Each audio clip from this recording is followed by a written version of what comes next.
السلام عليكم، ازيكم يا شباب؟ عاملين ايه؟ يا رب تكونوا بخير وبأحسن حال.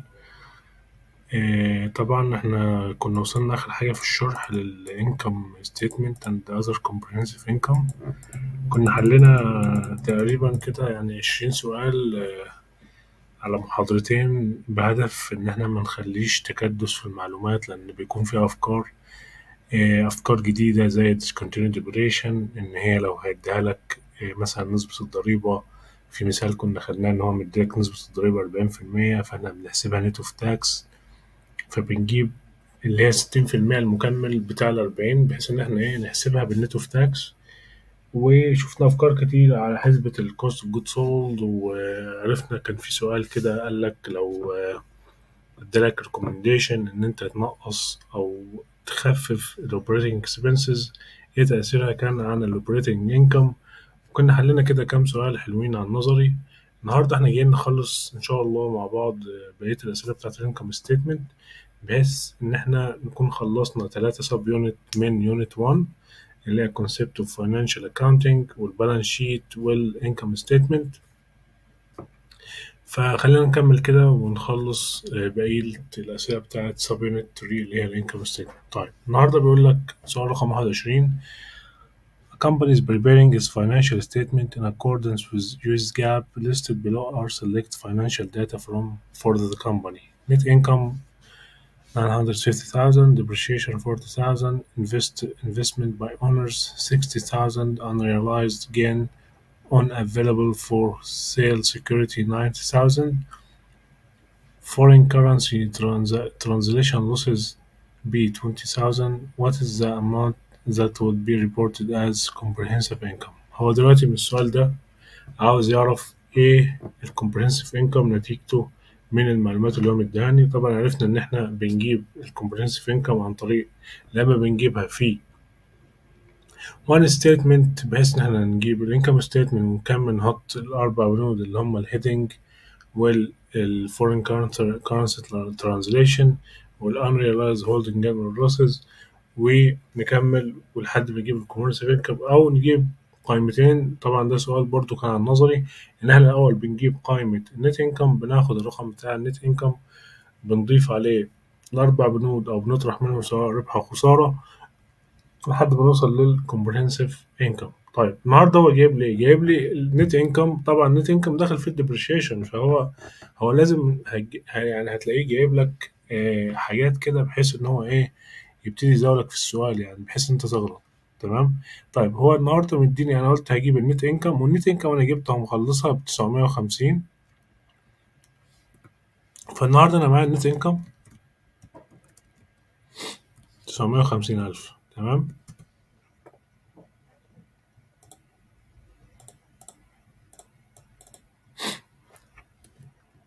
انا عايز اوصل ليه بقى يا شباب؟ عايز اوصل الكومبريهنسيف انكم. طيب depreciation مش هاخده لان هو اوريدي دخل في النت انكم. تمام. investment by owners دي طبعا مش ضمن بنود اصلا الكومبريهنسيف انكم. طيب عندي unrealized gain on available for sale security، دي طبعا هتكون معايا unrealized gain ب90,000، فهو ده هيتجمع لانه gain. وعندي foreign currency translation loss، يبقى هنا عندي ال foreign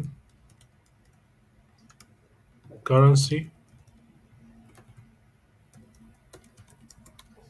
translation loss يعني هطرحها ب20,000. لما اجمع التلات بنود دول مع بعض دي هتدي لي الكومبريهنسيف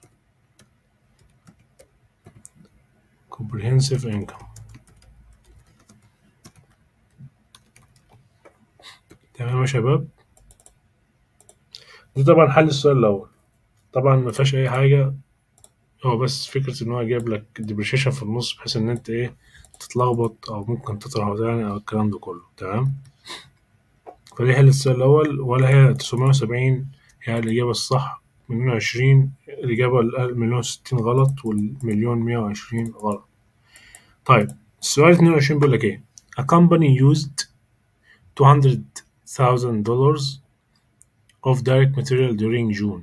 يعني دي احنا عندنا. خلينا نكمل السؤال. طيب بيقول لك during June at June 30 direct material inventory was 30,000 more than it was at June 1. يعني أكتر من إن هي ما كانت في جون 1. What were direct materials purchased during June؟ هو عايز يعرف ايه قيمة المشتريات. طيب النهاردة أنا لما كنت بحسب الكوست اوف جود سولد كنت بقول ايه؟ دايركت ماتيريال والدايركت ليبر والاوفر بجمع عليها لو شركة صناعية الدبليو اي بي الاوبننج، بطرح منها الدبليو اي بي الاندنج عشان اجيب الكوست اوف جودز مانيفاكتشرد. باخد الكوست اوف جودز مانيفاكتشرد بجمع عليه الفينيش جودز انفنتوري ماينس الكوست ماينس فينيش جودز اندنج، بجمع الاوبننج بطرح منه الاندنج فينيش جودز انفنتوري على اساس اوصل للايه؟ للكوست اوف جودز سولد. طيب النهارده هو عايز ايه؟ عاوز البرشيز من الماتيريال. يبقى انا المعادله بتاعت البرشيز اوف ماتيريال اوبننج بلس purchases minus ending equal what? equal cost of goods sold.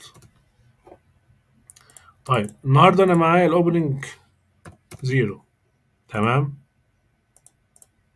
قال لي ان الاندنج بكام؟ more than، يعني هو اعلى من الاوبننج ب 30. يعني لو كان هنا 100 ده هيبقى ب 130. هو النهارده بصفر فانا عندي 30,000، تمام. الكوست اوف جود سولد بكام؟ اللي هي اليوزد اصلا الماتيريال اللي انا استعملتها ب 200,000. طيب النهارده انا ارجع باثر رجعي. انا كنت بحسب الاجابه ازاي؟ بقول الكوست اوف جود سولد كنت بطرح منها الاندنج فهجمع عليها الاندنج واطرح منها الاوبننج، هتدي لي ايه؟ البرشيزز اللي تمت خلال شهر جون ب 230,000 دولار، تمام. اللي هي الإجابة دي. طبعا سؤال مباشر مفهوش أي حاجة يا شباب. هنا بيقول لك in a multiple step. احنا قلنا الانكم ستيتمنت فيها single step و multiple step. السنجل ستيب ان انت بتجمع الايرادات بلس الجينز تطرح منها الاكسبنسز بلس اللوسز، يعني بتجيبهم بالك amounts. الجين والريفينيوز مع بعض تطرح منهم اللوسز والاكسبنسز مع بعض عشان تجيب ايه؟ سواء النت انكم او النت لوس، تمام. النت بروفيت او النت لوس، تمام. فهو بيقول لك ان مالتيبل ستيب يعني في قائمة الدخل اللي هي عن طريق المالتيبل مش سنجل ستيب. for retailer شركة تجارية all of the following are included in the operating section ما عدا قسم، يعني في القسم اللي هو التشغيلي كل ده موجود ما عدا ايه؟ انا دلوقتي قلت بجمع، يعني بجيب تفصيلي مش بجيب بالك. فبقول لك انا ايه اللي بيكون ظاهر معايا في الاوبريتنج ما عدا حاجة واحدة. يبقى في المالتيبل ستيب والريفينيو ماينس كوست اوف جود سولد تديني جروس بروفيت، بطرح الاوبريتنج اكسبنسز اللي هي سواء سيلينج اند ماركتنج او جنرال ادمنستريتيف اكسبنسز، بجيب الاوبريتنج انكم بعد كده بطرح منه اللي هي الانكم تاكس، وبعد كده بجيب النت بروفيت او النت لوس. فهو هنا بيقول لك ايه؟ انا شركه بستعمل المالتيبل ستيب انكم ستيتمنت. ايه اللي هيكون طالع معايا؟ قلت بجيب السيلز ماينس كوست اوف جود سولد، واجيب ايه؟ الادمنستريتيف اند سيلينج اكسبنسز. يبقى الديفيدند ريفينيو ده مش موجود معايا فين؟ في قائمة الدخل. هو ده يعتبر بارت من الكاش فلو هناخده بعدين. يعني انت خدت ريفينيو عن توزيعات الارباح، يعني تمام. بس فالديفيدند ريفينيو هناخده بعدين، هو ليس جزء من الانكم ستيتمنت المالتيبل ستيب. طيب The major distinction made between the multiple step and the single step income statement format is the separation of. لسه كنا بنحكي عليها. أنا بفصل إيه في الجزء بتاع السنجل ستيب والمالتيبل ستيب انكم ستيتمنت. قلت إني السنجل ستيب بجيب أرقام بالك revenue plus gains بجمعهم بطرح منهم expenses واللوسز بتديني النت بروفيت او النت لوس. فهو ايه؟ بيقول لك ايه يعني الفرق الرئيسي ما بين المالتيبل والسنجل ان انا بفصل الاوبريتنج عن النون اوبريتنج. فهنا بيقول لك اوبريتنج and non operating data yes income tax expense and administrative expenses لا طبعا، لان هي دي زي ما احنا قلنا يعني في المالتيبل ستيب بفصل الجزء الاوبريتنج عن الجزء النون اوبريتنج. cost of goods sold expense administrative expenses. لا طبعا، لان هي اصلا السنجل ستيب ما فيهاش يعني الكلام ده مش ظاهر فيها، الكلام ده مش ظاهر فيها. تمام. the effective income tax due to برضه لا، لان هي الكلام ده كله يا شباب مش ظاهر، مش بيكون ظاهر في السنجل ستيب اصلا. فهي الفكره ان المالتيبل ستيب بتظهر لي، او يعني الفرق ما بينهم ان دي بتظهر لي الاوبريتنج سيكشن والنون اوبريتنج سيكشن. تمام. تمام يا شباب. اوكي. هي يعني الحاجات دي اصلا بتبقى موجوده في سنجل ستيب، بس لما انا بعمل المالتيبل ستيب بفصل الجزء التشغيلي عن الجزء اللي ليس تشغيلي، سواء لوسز والجينز بفصلهم تحت عن الحاجات التشغيليه. تمام. طيب بقول لك هنا في السؤال ده a partial listing of companies accounts in، يعني ده جزء كده من حسابات الشركه presented below. تمام. revenues عندي $80,000, operating expenses $50,000, foreign currency translation adjustment gain net of tax $4,000, income tax expense $10,000. What amount should the company report in net income؟ هو دلوقتي مش عاوز الكomprehensive، لازم تفرق يا شباب ما بين الكomprehensive income والنت income. تمام. النت انكم ان انا بحسب عادي بروفيت اند لوس او انكم ستيتمنت بالشكل بتاعها الطبيعي، اللي هو ايه في السؤال هنا ببدأ بالايرادات. في السؤال اللي انا معايا ببدأ بالايرادات،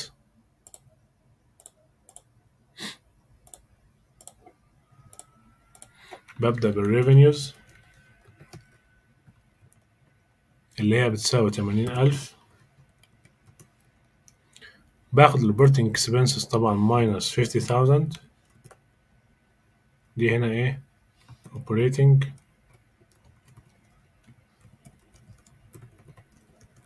expenses. foreign currency دي لو انا هجيب ايه يا شباب، لو انا هجيب النت انكم واطرح منه الفورين كرنسي ده جين، يعني اجمع عليه مع النت انكم عشان اجيب ايه، عشان اجيب الكومبرنسيف انكم. هو سؤاله مش كده، هو سؤاله هنا بيقول لك ان هو عاوز ايه، عاوز يعرف ايه النت انكم. تمام. طيب دي مش هاخدها معايا. انكم تاكس اكسبنس طبعا لازم اخد التاكس ضريبة، بيبقى 10، دي ضريبة الدخل اللي هي انكم تاكس اكسبنس. يبقى انا عندي النت انكم او النت بروفيت. تمام. بكام؟ ب20,000. تمام يا شباب. فهي الإجابة هنا هتكون 20,000، ليست 24، ليست 30، ليست 34. طبعا سؤال مباشر، بس فكرته إن أنت تفرق ما بين إيه اللي هو عاوزه في السؤال، يعني سواء إذا عاوز النت إنكم أو الكومبرهنسيف إنكم. طيب what is the purpose of reporting comprehensive income؟ لما أنا قلت أنا في حتة الكومبرهنسيف إنكم دي إن أنا أفصل الترانزاكشن اللي خاصة بالأونرز، الترانزاكشن الخاصة بإيه بالأونرز أفصلها. طيب اللي هي نون اونر سورسز، يعني الحاجات اللي ليست لها علاقه بالاونرز. تمام. يبقى انا بقول لك ايه، اول حاجه to summarize all changes in equity from non-owners sources، حاجات ليس لها علاقه بالاونرز to reconcile the differences between net income and the cash flow provided from operating activities. طبعا الكومبريسيف انكم مش بتحسب الكلام ده، مش بتحكي على cash flow اصلا. to provide a consolidation of the income of the firm segments، هل هي بتجيب لك تجميع الانكم بتاع يعني اقسام الشركه اللي عندك؟ لا طبعا. او فروع الشركه to provide information for each segment of the business، برضو لا. يبقى هو هيقول لك ان هي تجيب لك كل قسم يعني بيكون في مصدر دخل، لا الكلام ده لا. فهي ان هي بتجيب لك to summarize all changes in equity from non-owner sources، حاجات ليس لها علاقة بالأونر. Which of the following is a component of other comprehensive income؟ هو يعني يعتبر جزء من comprehensive income. minimum accrual of vacation pay، دي ملهاش دعوة بالcomprehensive income. cumulative currency translation adjustment، يعني إن أنا الأثر التراكمي للتعديلات على ترجمة العملات دي. لو أنت بتعمل مثلا قائمة، أنت مثلا شركة مقرها مصر وأنت بتعمل تجميع للقوائم بتاعتك، فأنت بتدفع ترانزليشن. فهي دي اللي بحكي لك عليها، يعني الأثر التراكمي للترانزليشن، وهي أصلا جزء من الكومبريسيف انكم. فهي دي الإجابة الصح. changes in the market value of inventory دي طبعا مالهاش دعوة بالكومبريسيف انكم. unrealized gain or loss of trading debt، فالإجابة إيه؟ الأثر التراكمي للترانزليشن adjustments. ده سؤال نظري بحت يا شباب. أهم حاجة إن أنت تكون برضو يعني فاهم النظري عشان تعرف تحل أسئلة النظري. هنا بيقول لك ايه 28 Rock Company's financial statement has the following balances في 31 ديسمبر. تمام. infrequently occurring gain $50,000 foreign currency translation gain، دي طبعا لسه كنا بنتكلم عنها ان انت عندك ترجمة $100,000 net income $400,000 unrealized holding gain and available for sale debt securities $20,000. هنا بقى تفرق هو عايز ايه، عاوز الكومبرسيف انكم ولا عاوز النت انكم على طول. فانا بقول لك what amount should Rock report as comprehensive income for the year ended 31 December. طيب النهارده احنا عشان نحل مثال زي ده لازم نمشيها واحدة واحدة.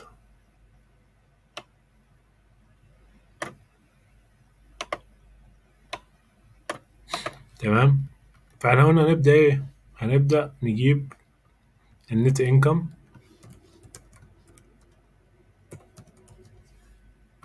بكام هنا ب400,000. يبقى أنا عندي النت انكم ب400,000. عندي هنا الفورين كارنسي ده طبعا من ضمن بنود الكومبرنسيف انكم، ده جين يبقى هجمعه، يبقى الفورين كارنسي جين ب100,000 هيتجمع.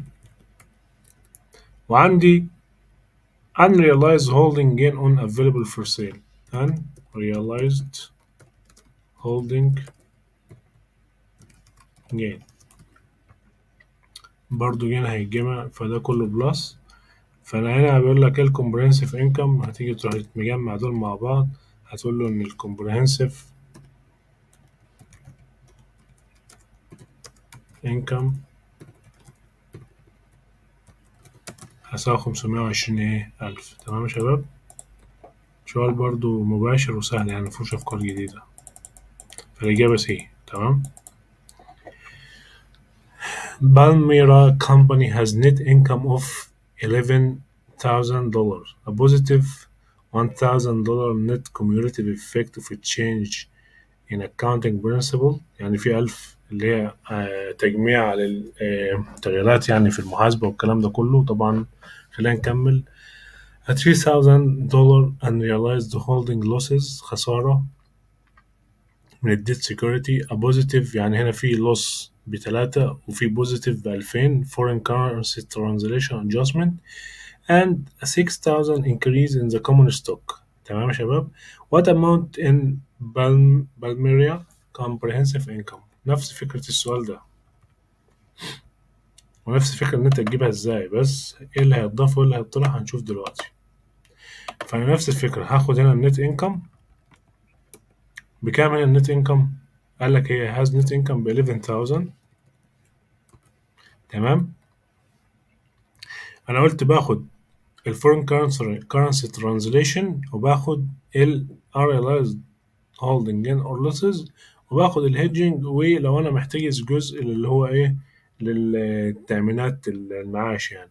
تمام. فهي دلوقتي انا هعمل ايه بقى، انا عندي هنا foreign currency translation positive يعني هنا بلس، دي بلس 2000. وعندي unrealized holding losses يعني بالماينس 3000، يبقى دي كده هنا بالماينس minus 3000 equal، يبقى دي الكومبرينسيف انكم. الكومبرينسيف انكم بتاعها بكام؟ ب10,000، ليست A وليست C وليست D. اوكي.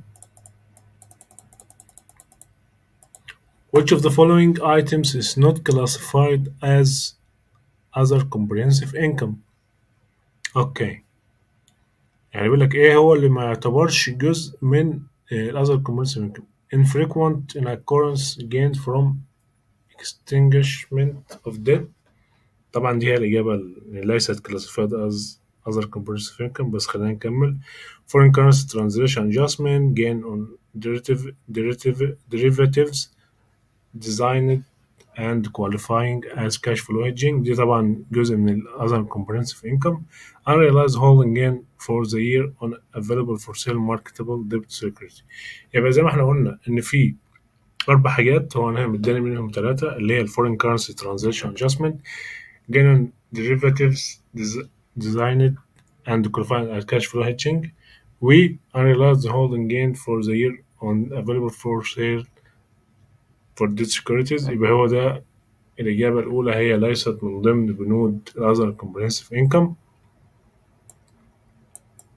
Which of the following assets or transaction is an element of comprehensive income؟ تمام؟ بقول لك إيه هنا بقى؟ Investment by owners، sales revenue، distribution to owners، deferred revenue. طيب هو بيقول لك إيه البند اللي من دول هو يعتبر داخل في ال comprehensive income؟ investment by owners دي مالهاش دعوه بالانكم ستيتمنت ولا بالكومبريهنسيف انكم. السيلز ريفينيو داخل ليه؟ لان انا لما بحسب النت انكم عشان اجيب الكومبريهنسيف انكم لازم اخده معايا في الحسبه، ده هو اساسي اصلا. تمام. فهي البي اقرب الى الصواب. خلينا نكمل. distribution to owners طبعا دي برضو مالهاش دعوه بالانكم ستيتمنت ولا بالكومبريهنسيف انكم. الديفيرد ريفينيو كنا خدناها برضو في محاضره البالانس شيت، دي برضو ملهاش دعوة بالكومبرينسيف انكم ولا بالانكم ستيتمنت. يبقى السيلز ريفينيو هي الكومبوننت بتاع ايه؟ بتاع الكومبرينسيف انكم. Which of the following items should be shown as a component of، برضو بيقول لك ايه هو الحاجة اللي بعتبرها comprehensive income. dividend paid to shareholder، توزيعات أرباح دفعت to a shareholder، دفعت للملاك. foreign currency translation adjustment، additional capital contribution، deferred revenue. طبعا احنا قلنا الديفيدنس paid ملهاش دعوة بالشير هولدر. الفورين كارنسي ترانزليشن ادجستمنت هي ليها دعوة بالكومبرينسيف انكم. additional capital contribution ملهاش دعوة بالكومبرينسيف انكم ولا بالانكم ستيتمنت. والديفيرد ريفينيو ملهاش دعوة بالانكم ستيتمنت ولا كومبرينسيف انكم. فهي الفورين كارنسي هي واحدة من 4 حاجات اللي هم خاصين بالايه؟ بالكومبرينسيف انكم. طبعا ده السؤال رقم 33، وتقريبا كده احنا خلصنا الأسئلة يا شباب. دي كده الأسئلة بتاعت ال change in equity. اوكي، احنا المفروض ده السؤال الأخير في ال income statement هنحله معاكم، وكده احنا نكون خلصنا ال income statement and other comprehensive income. هنا بيقول لك during a reporting period a computer manufacturing company used raw materials $50,000 had direct labor cost $75,000 and factory overhead $30,000. Other expenses were for advertising of $5,000, staff salaries of $10,000 and credit loss on accounts receivable اللي هي الباد debt يعني $3,000. The company didn't have a beginning balance in the inventory account or goods manufactured during the period were sold during the period. What amount was the company cost of goods sold during the اوكي. هو هنا بيقول لك ايه؟ شركة صناعية بتصنع كمبيوتر عندها الماتيريال يوزد ب50. اوكي، يبقى انا هنا في السؤال ده هستعمل المعادلة بتاعت اللي أنا عارفها إزاي بحسب الكوست أوف جود سولد في الشركة الصناعية. كنت بقول إيه؟ كنت بقول الدايركت ليبر، خلينا ناخد الدايركت ماتيريال والدايركت ليبر والأوفر هيد. فهو أنا بقول لك إيه؟ إن أنا الدايركت ماتيريال يوزد اللي عندي ب50,000، وعندي هنا الليبر كوست 75,000، وعندي الأوفر هيد 30,000. يبقى دي كلها اسمها إيه؟ توتال manufacturing كوست. كنت باخد الدبليو اي بي، حلو الكلام. كنت باخد ايه؟ الدبليو اي بي. طبعا اول حاجه بيجيب لي دول كده بقى، يعني ما لهمش دعوه اصلا بالحسبه ولا الادفرتايزنج، لان دي حاجه اسمها بيريود كوست مالهاش دعوه بيه.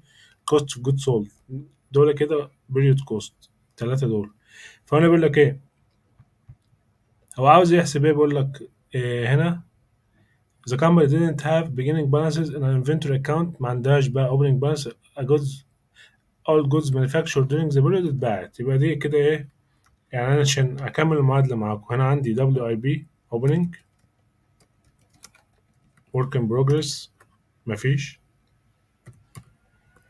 ending مفيش، هنا عندي ايه بقى؟ cost of goods manufactured.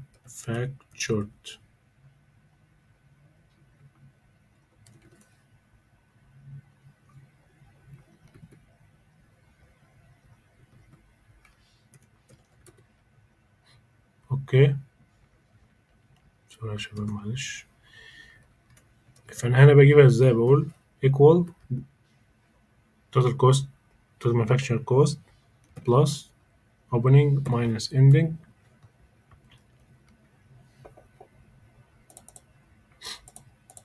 كنت بعمل ايه بعد كده؟ بجيب الاوبننج من الفينيش جودز، بجيب الاندنج